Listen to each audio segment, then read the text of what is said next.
আইনজীবী সাইফুল হত্যায় আটক ২৭ জনের মধ্যে ৬ জন আওয়ামী লীগ ও ছাত্রলীগের কর্মী। ভিডিও ফুটেজ দেখে শনাক্তের পর তাদের গ্রেপ্তার দেখিয়েছে চট্টগ্রাম মেট্রোপলিটন পুলিশ। তারা জানিয়েছে, চট্টগ্রাম আদালতে চত্বরে সংঘর্ষ ও আইনজীবী সাইফুল হত্যার ঘটনায় গতরাতে নগরীর কোতোয়ালি, পাথরঘাটা, বান্ডেল কলোনি সহ নানা এলাকায় অভিযান চালিয়ে তাদের আটক করে যৌথ বাহিনী। তবে এখনো মামলা হয়নি। এদিকে আটকের খবরে সকাল থেকে থানার সামনে ভিড় করেন স্বজনরা। মঙ্গলবার সনাতনী জাগরণ মঞ্চের মুখপাত্র চিন্ময় কৃষ্ণ দাসের জামিন নাকচ করে কারাগারে পাঠায় আদালত। পরে এর প্রতিবাদে চট্টগ্রাম চত্বরে বিক্ষোভ করেছেন তার অনুসারীরা। এ সময় পুলিশের সঙ্গে তাদের সংঘর্ষ হয়। এক পর্যায়ে নিহত হন আইনজীবী সাইফুল ইসলাম। পুলিশে বলছে উনি গন্ডগোলের মধ্যে আসছিল, এই জন্য ধরে নিয়ে আসছে। মানে স্যার আসলে মানে কি বলবো না বলবে তারপরে পরে দেখা হবে। ওনাকে সন্দেহভাজন করে দিচ্ছে, এখন সন্দেহভাজন করে দিচ্ছে না, ঘটনাস্থল থেকে দিচ্ছে, এটা তো বলতে পারি না। এদিকে মঙ্গলবারের সংঘাতে নিহত আইনজীবী সাইফুল ইসলামের প্রথম জানাজা হয়েছে চট্টগ্রামের আদালত চত্বরে। এতে ঢল নামে আইনজীবী ও নানা শ্রেণী পেশার মানুষের। এতে অংশ নেন ভূমি এবং বেসামরিক বিমান পরিবহন উপদেষ্টা AF হাসান আরিফ। এ সময় তিনি জানান, সাইফুল হত্যায় জড়িত কাউকেই ছাড় দেওয়া হবে না। হত্যাকাণ্ডের ঘটনায় নিন্দা জানিয়ে বলেন, দোষীদের বিচার নিশ্চিত করবে সরকার। সম্প্রীতি রক্ষায় সবাইকে সংযত থাকার আহ্বানও জানান তিনি। পরে জমিয়াতুল ফালা মসজিদ ময়দানে জানাজার জন্য নেওয়া হয় সাইফুলের মরদেহ। সেখানে তার দ্বিতীয় জানাজা অনুষ্ঠিত হয়। এদিকে আইনজীবী সাইফুল ইসলাম নিহতের ঘটনায় কর্মবিরতি পালন করছে জেলা আইনজীবী সমিতি। আগামীকাল আবারও কর্মবিরতি ঘোষণা দিয়েছেন আইনজীবীরা।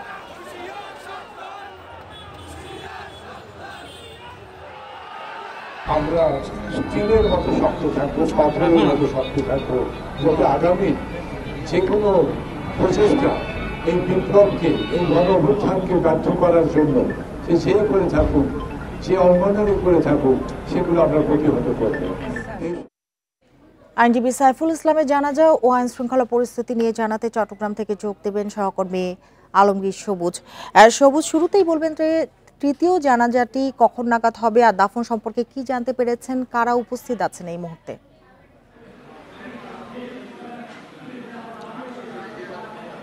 তৃতীয় এখানে চট্টগ্রামে পরপর দুইটা জানাজা অনুষ্ঠিত হয়েছে নিহত আইনজীবী সাইফুল ইসলাম আলিফের। প্রথমটা আমরা যেমনটা শুনছিলাম চট্টগ্রাম আদালত প্রাঙ্গণে, যেটা আলিফের তার কর্মস্থল ছিল, সেখানে আসলে হাজার হাজার মানুষের, বিশেষ করে তার যারা সহকর্মী ছিল তাদের ঢল নাম, এবং পাশাপাশি অন্যান্য সাধারণ মানুষও ছিলেন। এবং এরপরে 11টার ঠিক পরে জমিয়তুল ফালা জাতীয় মসজিদ ময়দানে জানাজাটা অনুষ্ঠিত হয়েছে। সেখানেও আসলে আমরা দেখেছি হাজার হাজার, বলা চলে যে লাখো মানুষের ঢল নামে, এবং বিভিন্ন শ্রেণীর আইনজীবী ছাড়াও নানা শ্রেণীর মানুষ সেখানে উপস্থিত ছিলেন। সেখানে বিশেষ করে বলতে হয়, সেখানে উপস্থিত ছিলেন বেসামরিক বিমান উপদেষ্টা হাসান আরিফ সহ, এবং বৈষম্য বিরোধী ছাত্র আন্দোলনের নেতা সার্জিস আলম এবং হাসনাত আবদুল্লাহ উপস্থিত ছিলেন। পরবর্তী যে জানাজা, আরেকটা জানাজা, দুইটা এখানে হওয়ার কথা ছিল, কিন্তু এর আগেই তার কফিন নিয়ে যাওয়া হয়েছে তার গ্রামের বাড়ি, সাইফুল ইসলামের গ্রামের বাড়ি লোহাগাড়া চুনতিতে। আমরা জেনেছি সেখানে আসরের নামাজের পরে জানাজা অনুষ্ঠিত হবে এবং সেখানে তার পারিবারিক কবরস্থানে তাকে দাফন করা হবে। এদিকে এই মুহূর্তে আসলে আমি যেখানে আছি, চট্টগ্রাম সার্কিট হাউস মিলনায়িতে আছি। এখানে উপদেষ্টা হাসান আরিফ এবং হিন্দু যারা নেতৃবৃন্দ আছে তাদের সাথে বৈঠকে বসেছেন। সেখানে উপস্থিত আছেন চট্টগ্রাম মেট্রোপলিটন পুলিশ কমিশনার এবং চট্টগ্রাম সিটির মেয়র সহ বিভিন্ন কর্মকর্তারা উপস্থিত আছেন।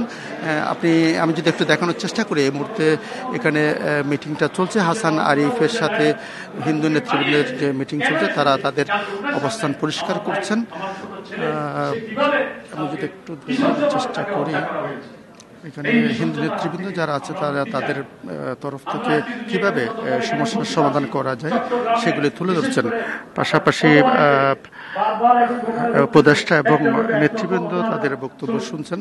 এই মুহূর্তে বক্তব্য হচ্ছে চট্টগ্রাম মহানগর পিপি, তিনি বক্তব্য রাখছেন। আমরা যেটা জেনেছি, অন্যদিকে পুলিশের তরফ থেকে আমাদেরকে বলা হয়েছে এই ঘটনার পরে, গতকালের ঘটনার পরে বিভিন্ন জায়গায় অভিযান চালিয়ে, বিশেষ করে ঘটনাস্থল বান্ডেল রুট এবং মেতর কলোনি যেটা বলে সেখানে অভিযান চালিয়ে 27 জনকে আটক করা হয়েছে, যাদের মধ্যে 6 জনকে সিসিটিভি ফুটেজ দেখে শনাক্ত করে। শেষ হলে নিশ্চয়ই আমরা বৈঠকের বিস্তারিত জানতে পারবো। তার আগে আপনার কাছে একটু জানতে চাই যে সার্বিক পরিস্থিতি কি, যাদের শনাক্ত করা হয়েছে এবং আটক করা হয়েছে তারা কারা, পরিচয় কি, বাকিরা কারা?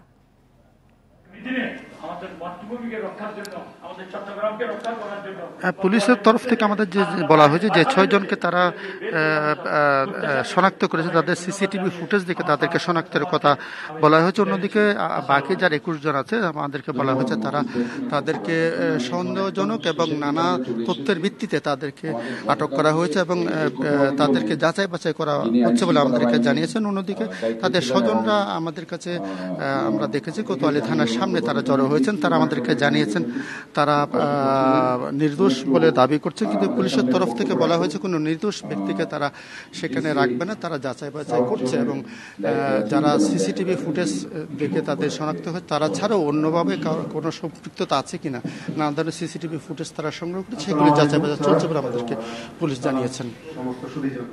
আলমগীর সবুজ, আপনাকে অনেক ধন্যবাদ। পরবর্তীতে নিশ্চয়ই আপডেটগুলো আপনার কাছ থেকে জেনে নেব। ইসকন প্রশ্নে সরকারের অবস্থান ও দেশের সার্বিক পরিস্থিতি কাল সকালের মধ্যে জানাতে অ্যাটর্নি জেনারেলকে নির্দেশ দিয়েছেন হাইকোর্ট। পাশাপাশি দেশের আইনশৃঙ্খলা পরিস্থিতির অবনতি যেন না হয় তা নিয়েও সতর্ক করেছে সরকারকে। সকালে এ নির্দেশনা দেন বিচারপতি ফারাহ মাহবুব ও দেবাশিস রায়ের বেঞ্চ। এর আগে এক আইনজীবী ইসকন নিষিদ্ধের আবেদন জানিয়ে আইনজীবী সাইফুল হত্যাসহ সার্বিক পরিস্থিতি আদালতের নজরে আনেন। এ সময় ইসকন সম্পর্কে রাষ্ট্রপক্ষের কাছে জানতে চায় আদালত। জবাবে অ্যাটর্নি জেনারেল বলেন, এটি রাজনৈতিক নয়, একটি ধর্মীয় মৌলবাদী সংগঠন। এরই মধ্যে বিষয়টি খতিয়ে দেখছে সরকার। জাতীয় গুরুত্বপূর্ণ হওয়ায় রাজনৈতিক দলগুলোর সঙ্গে আলোচনার উদ্যোগও নেওয়া হয়েছে।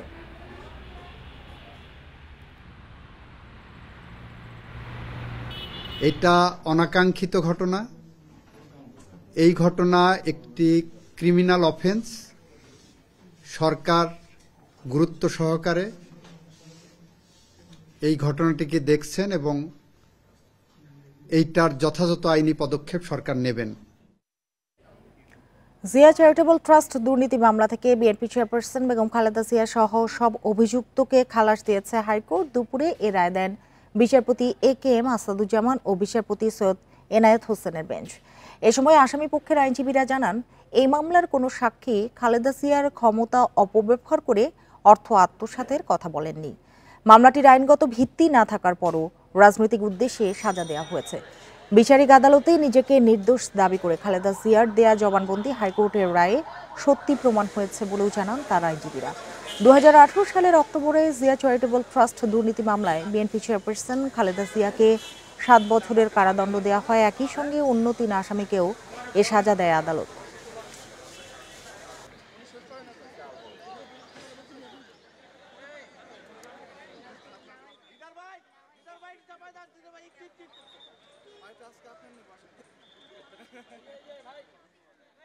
কোনো সাক্ষী বলে নাই যে বেগম খালেদা জিয়া এই জিয়া চ্যারিটেবল ট্রাস্টের নামে কোনো ক্ষমতার অপব্যবহার করে কোনো টাকা আত্মসাৎ করেছে। আদালত আমাদেরকে শুনেছেন, দুদকের পক্ষ থেকে আইনজীবী খুব ভেহেমেন্টলি অপোজ করেছেন এবং তাকে যথেষ্ট সুযোগ দেওয়া হয়েছে। শেখ হাসিনা ওয়াজেদ, যিনি বর্তমানে পলাতক আছেন ভারতে এবং আইনের দৃষ্টিতে ফিউজিটিভ, তার প্রত্যক্ষ নির্দেশে তত্ত্বাবধানে দেশনেত্রী বেগম খালেদা জিয়াকে রাজনৈতিকভাবে হয়রানি করার জন্য এবং দলকে ক্ষতিগ্রস্ত করার জন্য এই অসৎ উদ্দেশ্য নিয়ে মামলাটা দায়ের করেছিলেন। এদিকে বড়পুকুরিয়া কয়লা খনি দুর্নীতি মামলা থেকেও বেগম খালেদা জিয়া সহ খালাস পেয়েছেন সাবেক মন্ত্রী আলতাফ হোসেন চৌধুরী ও খন্দকার মোশাররফ হোসেন। দুপুরে এ আদেশ দেয় বিশেষ জজ আদালত। রায়ের পর খালেদা জিয়ার আইনজীবী মাসুদ তালুকদার বলেন, দেশি বিদেশি চক্রান্তের অংশ হিসেবেই এই মামলা করে তৎকালীন আওয়ামী লীগ সরকার। রাজনৈতিক উদ্দেশ্যেই 17 বছর ধরে মামলাটি চালানো হয়েছে বলেও দাবি তাদের। এর আগে 20 নভেম্বর খালেদা জিয়া ও খন্দকার মোশাররফ হোসেনের পক্ষে অব্যাহতি চেয়ে শুনানি করেন তাদের আইনজীবী। সেদিন শুনানি শেষ না হওয়ায় অধিকতর শুনানির জন্য আজকের দিনটি ধার্য ছিল। 2008 সালে 26শে ফেব্রুয়ারি শাহবাগ থানায় মামলাটি দায়ের করে দুর্নীতি দমন কমিশন। ওই বছর 5ই অক্টোবর খালেদা জিয়া সহ 16 আসামির বিরুদ্ধে দেয়া হয় চার্জশিট।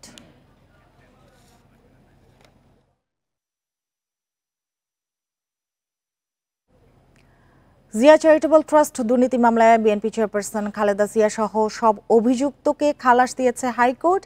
এ নিয়ে হাইকোর্ট চত্বরে বিস্তারিত জানাতে যোগ দিয়েছেন সহকর্মী জাহিদুল বাশার। শুরুতেই জানতে চাই যে রায় ঘোষণায় কি বলেছে আদালত, আর কোন গ্রাউন্ডে খালাস দেওয়া হলো, এরপর খালেদা জিয়ার আর কয়টি মামলা রয়েছে?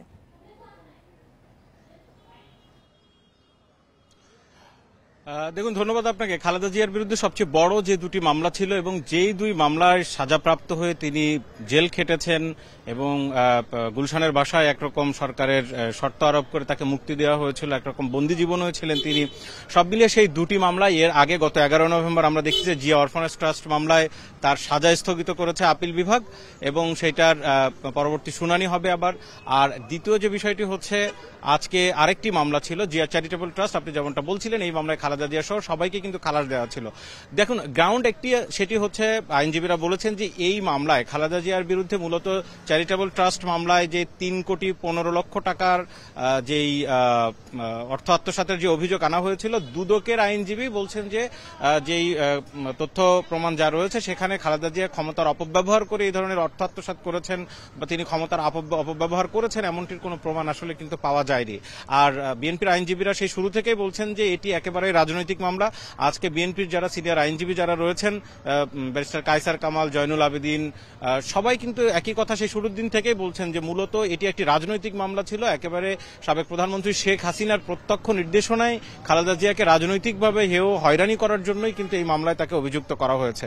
একই কথা তারা এর আগে জিয়া অরফানেজ ট্রাস্ট মামলায় বলেছেন এবং আজকে আদালতে এই কথাটিও তারা বলেছেন। পরে ব্রিফিং এ এসে বলেছেন যে খালেদা জিয়ার যখন এই মামলা সাজা দেওয়া হয় 2018 সালের অক্টোবরে, ঠিক তার আগে যখন খালেদা জিয়া এই মামলা শুনানি চলাকালীন তিনি তার জবানবন্দিতে কিন্তু বলেছিলেন যে এই মামলায় তিনি পুরোপুরি নির্দোষ, তাকে অন্যায়ভাবে এই মামলায় অভিযুক্ত করা হয়েছে এবং তিনি সেদিন বলেছিলেন যে যেই বিচারকরা আজকে তাকে যদি মিথ্যাভাবে সাজা দিয়ে থাকে তবে তাদের বিচার একজন করবেন, তিনি সেই কথা কিন্তু সেদিন বলেছিলেন। তো আজকে বিএনপির আইনজীবীরা আদালতেও বলেছেন, পরেও বলেছেন যে সেই খালেদা জিয়ার যেই জবানবন্দি, তার যে দাবি, সেটি আজকে সত্য প্রমাণিত হলো।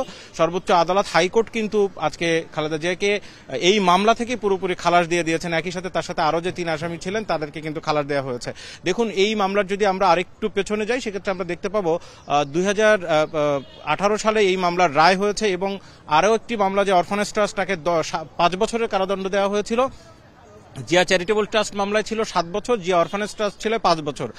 এটি ছিল মূলত বিচারিক আদালতে। পরবর্তীতে জিয়া অরফানেজ ট্রাস্ট মামলায় যখন আপিল করেন খালেদা জিয়া তার সাজা মওকুফের জন্য, তখনই আপিল বিভাগে এসে, যেটি একটি বিরল ঘটনা হয়, আইনজীবীরাও বলছেন যে এ ধরনের সচরাচর উদাহরণ নেই, তার 5 বছরের সাজা বেড়ে 10 বছর হয়ে যায়।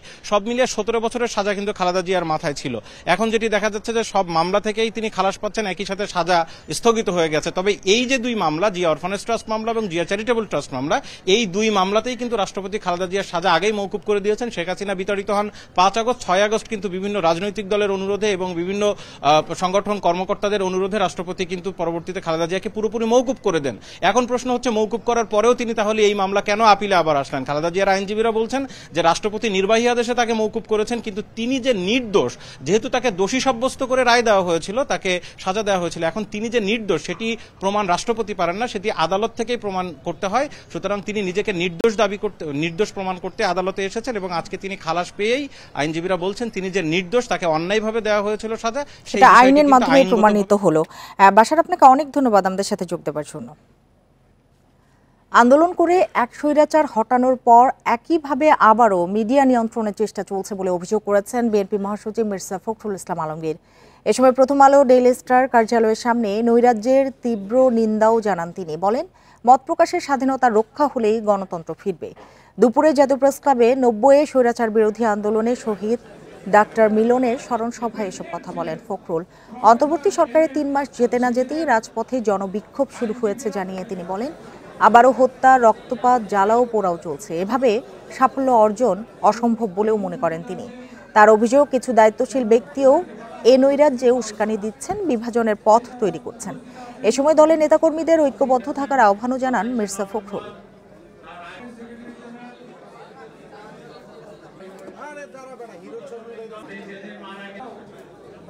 যে প্রাণ যে দিল, এত যে গেল, এত যে দিলাম আমরা, তার ফলশ্রুতি কি এই বাংলাদেশ? আমরা এটাই দেখতে চেয়েছি যে 3 মাস হয়নি, এখনই রাস্তায় রাস্তায় লড়াই শুরু হয়েছে। 3 মাসও যায়নি, এখন একজন আরেকজনের বুকে রক্ত ঝরাচ্ছে। 3 মাসও যায়নি, এখন পত্রিকা অফিস পুড়িয়ে দেওয়া হচ্ছে, আক্রমণ করছে। কোন বাংলাদেশ? দুদিন বন্ধ থাকার পর দিনাজপুরের হিলি স্থলবন্দর দিয়ে পেঁয়াজ আমদানি শুরু হয়েছে, তবে এখনো শুরু হয়নি আলু আমদানি। আমদানিকারকরা বলেন, পশ্চিমবঙ্গ বাদে ভারতের অন্য প্রদেশ থেকে পেঁয়াজ রপ্তানি অনুমতি দেওয়া হয়, এরপর থেকে পেঁয়াজ আমদানি শুরু হয়, তবে বন্ধ রয়েছে আলু আমদানি। ভারতের অভ্যন্তরে আলুবাহী ট্রাক যাচাই বাছাই শেষে বিকেলে আমদানির সম্ভাবনা রয়েছে। গত রোববার পশ্চিমবঙ্গ সরকার পেঁয়াজ ও আলু রপ্তানি বন্ধের জন্য স্লট ও টোকেন বন্ধ করে দেয়।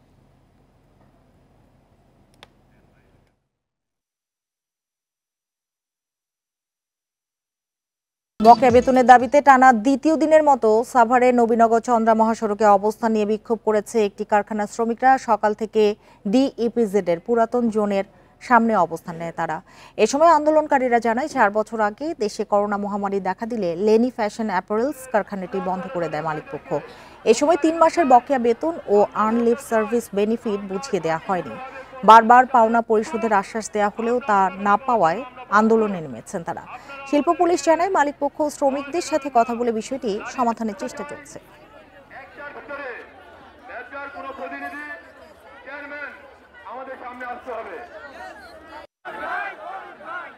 আমরা আমাদের কষ্টের টাকা, পরিশ্রমের টাকা চাইতে এসেছি, আমাদের টাকা দিতে হবে। আমরা আন্দোলন করতে আসিনি, আমাদের সুন্দরভাবে টাকা বুঝাই দিবে, আমরা চলে যাব।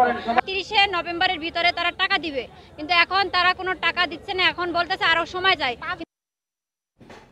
এ নিয়ে আরো জানাতে সাভার থেকে যোগ দিয়েছেন সহকর্মী রুবেল আহমেদ। রুবেল, বিক্ষোভের সবশেষ অবস্থা বলবেন, আর যান চলাচলের কি অবস্থা?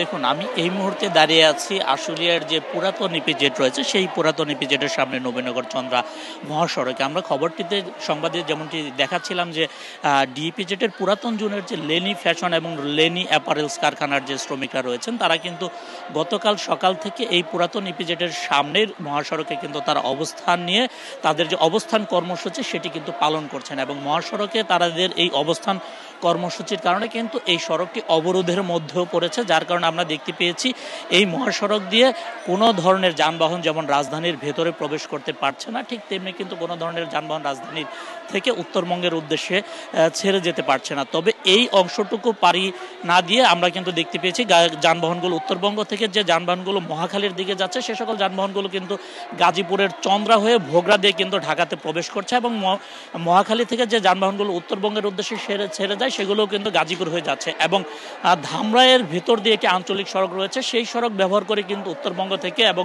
ঢাকার যে যানবাহনগুলো রয়েছে সেগুলো কিন্তু গাবতলী সহ রাজধানীতে প্রবেশের যে বিকল্প পথটি রয়েছে তারা কিন্তু সেটি ব্যবহার করছে। তবে এই ডিইপিজেড পয়েন্টে শ্রমিকদের অবস্থানের কারণে যারা ছোট ছোট গন্তব্যে যাচ্ছেন, স্থানীয় যে বাসিন্দারা রয়েছেন বা স্কুল কলেজ পড়ুয়া যে ধরনের শিক্ষার্থীরা রয়েছেন তাদের কিন্তু সমস্যার সম্মুখীন হচ্ছেন।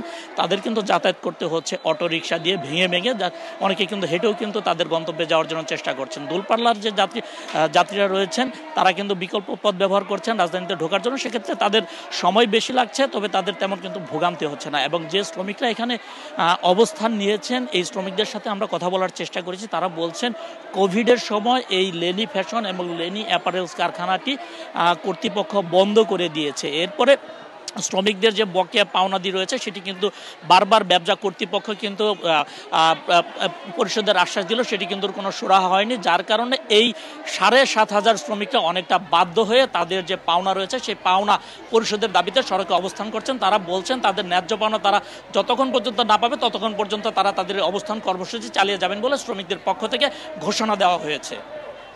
সাভা থেকে কথা হচ্ছিল সহকর্মী রুবেল আহমেদের সাথে। রমজানে নিম্নবিত্তের জন্য কম দামে সরকার প্রাণীজ পণ্য বিক্রি করবে বলে জানিয়েছেন মৎস্য ও প্রাণী সম্পদ উপদেষ্টা ফরিদা আক্তার। দুপুরে সচিবালয়ের সংবাদ সম্মেলনে এই কথা জানান তিনি। এ সময় তিনি আরো বলেন, বাজার দর নিয়ন্ত্রণ পুরোপুরি মন্ত্রণালয়ের উপর নির্ভরশীল নয়। বন্যার কারণে মাছ সহ গবাদি পশুর খাতে 428 কোটি টাকার ক্ষতি হয়েছে উল্লেখ করে ক্ষতি কাটিয়ে উঠতে মন্ত্রণালয়ে নেওয়া নানা উদ্যোগের কথাও জানান উপদেষ্টা। আর ইলিশ প্রসঙ্গে বলেন, মা ইলিশ সংরক্ষণে দেয়া 22 দিনের নিষেধাজ্ঞার ফল মিলেছে। ডিমের মূল্য বৃদ্ধি প্রসঙ্গে তিনি বলেন, বাজারে সিন্ডিকেট রয়েছে, কয়েক দফায় হাত বদল হওয়ায় মধ্যস্বত্বভোগীরা সুবিধা নিচ্ছে বলেও অভিযোগ তার। ডিম, দুধ, মাছ, মাংস এই কয়টা আইটেম রমজানে আসলে বেশি খাওয়া হয়। তো আমরা এটা খামারি পর্যায়ে এখন উৎপাদন বাড়ানো এবং কি করে খামারি পর্যায় থেকে বাজারে আনা যায়, আমরা কিছু গ্রুপ করে দিচ্ছি, প্রডিউসার গ্রুপ। তারা মানে কোঅপারেটিভ ভিত্তিতে হোক বা যেভাবে হোক, তাদের থেকে সরাসরি বাজারে যেন আনা যায়, সেটা আমরা এখন থেকে পরীক্ষামূলক কিছু শুরু হয়ে গেছে, কিন্তু সেটা আমরা করছি। বাংলাদেশ যে পরিমাণ বৈদেশিক সহায়তা পেত তার 5 গুণ অর্থ প্রতি বছর পাচার হতো বাংলাদেশ থেকে। আওয়ামী লীগ সরকারের ছত্রছায়ায় রাজনীতিবিদ, আমলা ও ব্যবসায়ীদের যোগসাজশে পাচারকৃত 17 লাখ কোটি টাকা ফিরিয়ে আনা সরকারের জন্য এখন বড় চ্যালেঞ্জ। তবে সময় সাপেক্ষ হলেও দ্বিপাক্ষিক চুক্তির মাধ্যমে তা ফিরিয়ে আনা সম্ভব বলছেন বিশ্লেষকেরা। কর্তৃত্ববাদী আওয়ামী লীগ সরকার আমলে রাজনৈতিক ক্ষমতাশালী আমলা ও ব্যবসায়ীদের জোটবদ্ধ আতাতে অস্বাভাবিক রূপ নেয় অর্থপাচার পরিস্থিতি। ওয়াশিংটন ভিত্তিক গবেষণা সংস্থা জিএফআই এর রিপোর্ট অনুযায়ী গত 15 বছরের বেশি সময়ে প্রায় 150 বিলিয়ন মার্কিন ডলার বা প্রায় 17 লাখ কোটি টাকা অর্থ পাচার হয়, যা বাংলাদেশের পাওয়া আন্তর্জাতিক সহায়তার 5 গুণ। টিআইবি বলছে, অর্থ পাচারের 70% কারণই ব্যাংক লুট ও বাণিজ্যে চালান জালিয়াতি, আর ব্যাংকিং খাত থেকে পাচার হয় 17 বিলিয়ন মার্কিন ডলার। বাংলাদেশ ব্যাংক, ডিএফআইইউ, রাজস্ব বোর্ড ও কাস্টমসের মতো সংশ্লিষ্ট সংস্থা সঠিক ভূমিকা পালন করেনি অভিযোগ বিশ্লেষকদের। যে সমস্ত প্রতিষ্ঠানগুলো, যেমন বাংলাদেশ ব্যাংক নিজেই কিন্তু বা বিএফআইইউ নিজেই কিন্তু ব্যাংক খাতের লুণ্ঠনের জন্য এবং লুণ্ঠনের সাথে জড়িত অর্থ পাচারের জন্য দায়ী, সেটা এখন প্রমাণিত হয়েছে। আমরা আগে থেকে সবসময় বলে এসেছি। রিয়েল এস্টেটে বিনিয়োগ করা হয়েছে, কোম্পানির পর কোম্পানি প্রতিষ্ঠা করে একটার মালিকানা আরেকটার মালিকানা আরেকটার করে আলটিমেট বেনিফিশিয়ারি যে, তার সাথে এই পেপার ট্রেলটাকে এস্টাবলিশ করতে হবে। অর্থ ফেরানো সম্ভব হলেও তা বেশ সময় সাপেক্ষ। জরুরি দুই দেশের মধ্যে দ্বিপাক্ষিক চুক্তি। বিচারে গতি আনতে গঠন করা যেতে পারে প্রসিকিউশন। লিকুইড ভাবে রাখা হচ্ছে না, এটাকে বিভিন্ন জায়গায় তখন ইনভেস্ট করা হচ্ছে। সো ওই জায়গায় ওগুলোকে তখন প্রমাণ যদি করা যায় ওই কোর্টে, তাহলে তারা ওইটাকে সিজ করবে, সিজ করে ওইটাকে লিকুইডেট করার ব্যবস্থা করবে। দুর্নীতি দমন কমিশন, পুলিশের সিআইডি, জাতীয় রাজস্ব বোর্ড, বিএফআইইউ, এই ধরনের সংস্থাগুলো এবং অ্যাটর্নি জেনারেল অফিস, এই প্রতিষ্ঠানগুলো যদি তাদের যথাযথ ভূমিকাটা আইনানুগভাবে পালন করে এবং আইনগত প্রক্রিয়া অনুসরণ করে সেটা প্রতিষ্ঠিত করতে হবে। এমন দুর্নীতির সঙ্গে জড়িতদের অনেকেই দেশে আছেন। নিয়ন্ত্রণ সংস্থাগুলো সতর্ক না হলে এমন অপরাধ থামানো কঠিন বলছেন বিশ্লেষকরা। ইকরামুল কবির, ইন্ডিপেন্ডেন্ট নিউজ, ঢাকা। রাজধানীর যাত্রাবাড়ী থানার জান্নাতুল ফেরদৌস হত্যা মামলায় সাবেক আইনমন্ত্রী আনিসুল হককে 3 দিনের রিমান্ড দিয়েছেন আদালত। আর আজিমপুরে শিক্ষার্থী সাইফুল্লাহ হত্যা মামলায় সাবেক খাদ্যমন্ত্রী কামরুল ইসলামের 3 দিনের রিমান্ড মঞ্জুর করেছেন আদালত। এদিকে আলাদা 2 মামলায় সাবেক এমপি সোলাইমান সেলিমকে 7 দিনের রিমান্ড দেওয়া হয়েছে। এছাড়া সাবেক এমপি আসম ফিরোজ যাত্রাবাড়ী থানার সাইদুর রহমান হত্যা মামলায় 2 দিনের রিমান্ড মঞ্জুর করা হয়েছে। সকালে ঢাকা মেট্রোপলিটন ম্যাজিস্ট্রেট বেলাল হোসেনের আদালত শুনানি শেষে সবার রিমান্ডের আদেশ দেন। পরে বিভিন্ন থানায় হত্যা মামলা আমির হোসেন আমু, মেনন, ইনু, পলক ও সাবেক আইজিপি মামুন সহ 14 জনকে গ্রেপ্তার দেখিয়েছে আদালত। এর আগে সকালে তাদের সবাইকে আদালতে হাজির করা হয়। তাকে যাত্রাবাড়ী একটি থানা মামলায় বিজ্ঞ আদালতে 3 দিন রিমান্ড মঞ্জুর করা হয় এবং আরেকজন ফ্যাসিলিটির অন্যতম সহযোগী কামরুল ইসলাম, অ্যাডভোকেট কামরুল ইসলাম, তাকে লালবাগ থানা একটি হত্যা মামলায় 3 দিনের রিমান্ড মঞ্জুর করা হয় এবং আরেকজন ফ্যাসিস্টের অন্যতম সহযোগী সাবেক সিপুই আসম ফিরোজ, তাকে 2 দিনের রিমান্ড মঞ্জুর করা হয়। সোলাইমান সেলিমকে এই পর্যন্ত তার জীবনে কখনো তার বিরুদ্ধে কোনো জিডিএনটি হয় নাই, কোথাও কোনো অভিযোগ নাই, কেউ কোথাও অভিযোগ দেন নাই।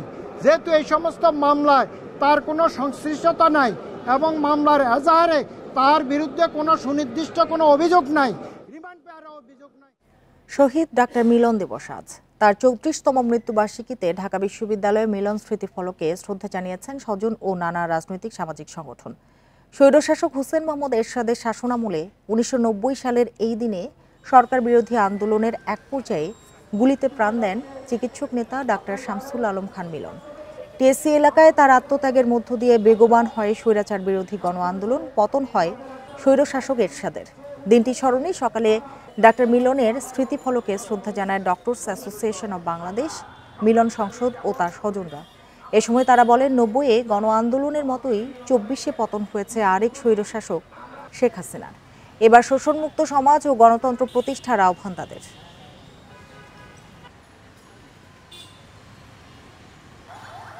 স্বৈরশাসকের পতনের পর যতগুলি গণতান্ত্রিক সরকার এসেছে কেউই সবাই ব্যর্থ হয়েছে এই মুক্তিযুদ্ধের চেতনাকে বাস্তবায়ন করতে। গণঅভ্যুত্থানের মূল লক্ষ্য বাস্তবায়নের জন্য যেন আমরা এগিয়ে যাই, তাহলে মুক্তিযুদ্ধের শহীদদের রক্ত, মিলনের রক্ত, সব রক্ত কিন্তু আমরা ঋণ শোধ করতে পারবো। আর এই ছিল এখনকার সংবাদে। ইন্ডিপেন্ডেন্ট টেলিভিশনের সব খবর আরো বিস্তারিত জানতে চোখ রাখুন ফেসবুক, ইউটিউব এবং এক্সে। ধন্যবাদ সবাইকে এতক্ষণ সাথে থাকার জন্য।